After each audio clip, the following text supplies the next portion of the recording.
G'day.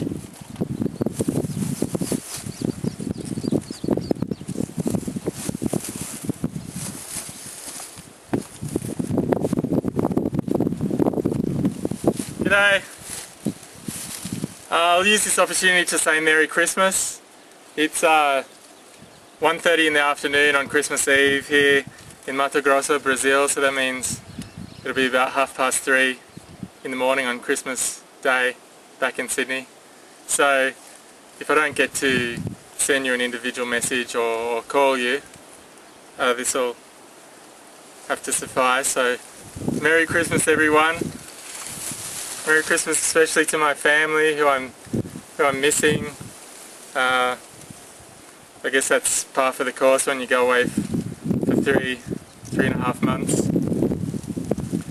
And to all my nephews and nieces, my apologies, I haven't got my act together to send presents through, so I'll have to bring something when I come back, which is obviously months away, so I hope you forgive me for being such a slack uncle, and I hope you enjoy your Christmases.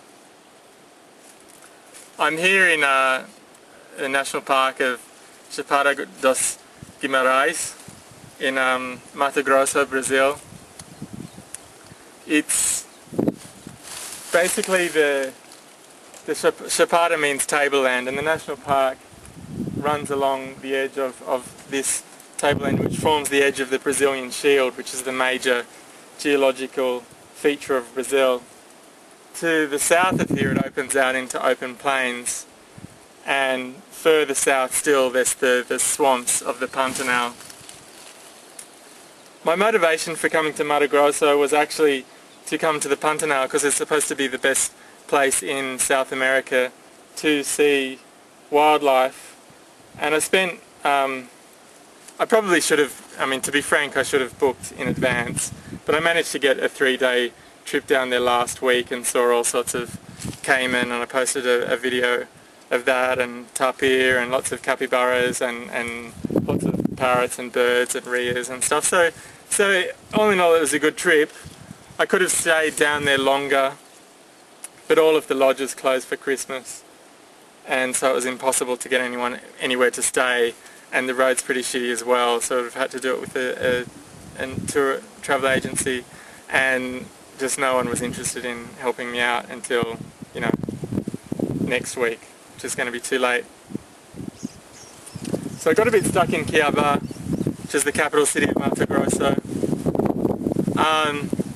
Probably not the best place to be stuck because it's not one of the more beautiful cities that I've visited.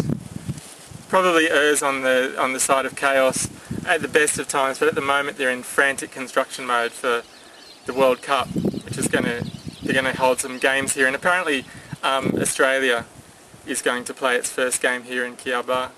So everyone who's met me and told them I was Australian thought I was some sort of scouting crew for the upcoming football game, but so I had to let them down gently that I couldn't give a toss about soccer.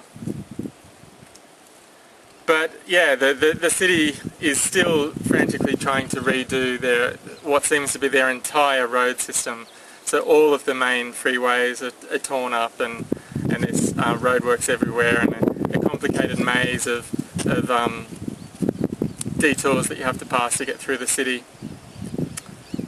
I came up here 2 days ago with a friend that I met in Chapada, Daniel, and I liked it so much I thought rather than attempt my ill-fated plans to return to the Pantanal, I'd rent a car and drive around Chapada and check out the scenery, and there's a couple of places further north which are enticing as well. So yesterday was a bit of a crazy day. Went out to the airport and rented a car, then drove across town, which I wasn't looking forward to, and I'm glad that I managed to get a Brazilian SIM. Thanks again, Daniel, for helping me through the complexities of Brazilian telecommunications.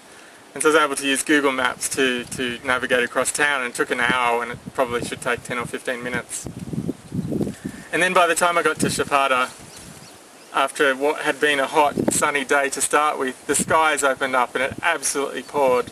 And I attempted to come to this lookout yesterday, and I thought, okay, the rain will ease up at some point and then I can go and check out the lookout, but the rain just kept on coming and coming, and I thought there was a real risk I'd get stuck here, so I got a bit scared and drove back, and ended up driving, the road that I drove in on a dodgy dirt road had turned into a muddy brown river, and I honestly thought it was going to be the end of my car rental experience.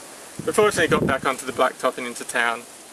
And then in the afternoon the storm had gone and the sky cleared up, and I was able to go out and check out some of the views for the beautiful dusk. The wind's picking up and getting super loud now, so I don't know if I'm even going to use this video.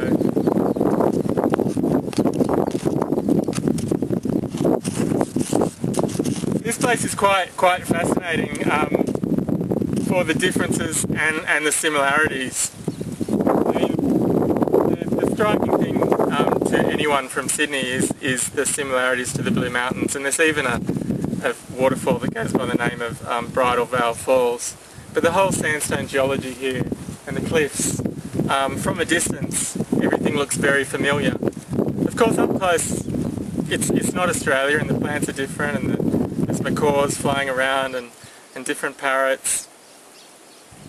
And there's the odd plant that I recognise. I mean, this here that I've been sort of fondling is an umbrella tree, Schefflera, which is familiar from home, and this in front of me, and here is some sort of Tiburtina, which I remember Mum trying to get me to grow back in Australia, but I was resolutely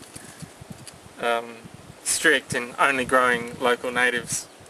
So there's a few familiar plants, but by and large it's a completely alien environment, and I'm really enjoying the time to sort of look around and see things that are obviously shaped by similar evolutionary forces, and so similar forms in some plants, and different at the same time.